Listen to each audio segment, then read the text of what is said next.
La 23e journée de Ligue 1 a complètement échappé à Lyon et à Marseille. L'OM s'est incliné au Vélodrome hier soir face à Nancy 1-0.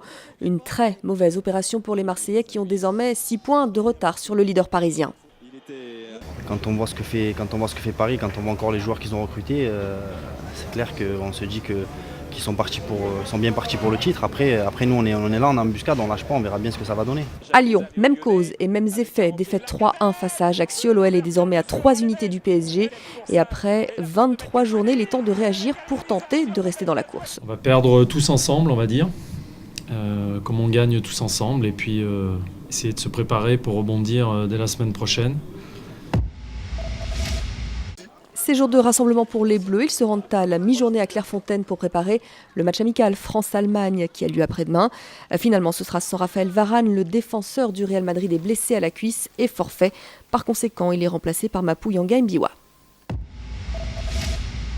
À l'étranger, week-end calme, très calme pour Nicolas Anelka. Arrivé la semaine dernière à la Juventus, il est resté sur le banc sans entrer en jeu.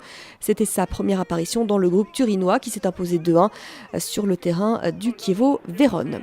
Du côté de l'Espagne, un partout entre Valence et le FC Barcelone. D'abord menés, les Catalans ont recollé au score sur penalty tiré par Messi.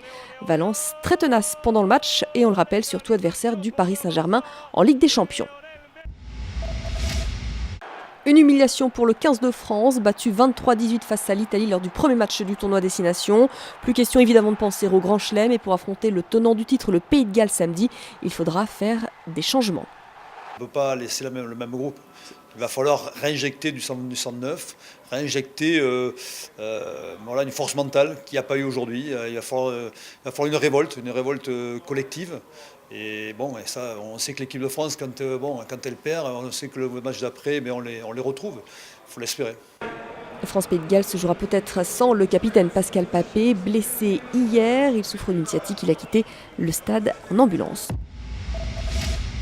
Les Ravens de Baltimore remportent le 47e Super Bowl, victoire 34-31 face aux 49ers de San Francisco, avec un touchdown notamment de Jacoby Jones, après une course de 109 yards, un record. Et c'est une victoire. John Harbaugh qui bat son frère. Après une grosse frayeur, des nouvelles rassurantes pour Javier Sansó. Le marin espagnol en difficulté dans le Vendée Globe a été élitreillé et déposé aux Açores cette nuit. Un médecin l'a ausculté, il est en bonne santé, pas d'hypothermie. Sansó avait chaviré hier à la mi-journée et depuis, il était dans son canot de survie.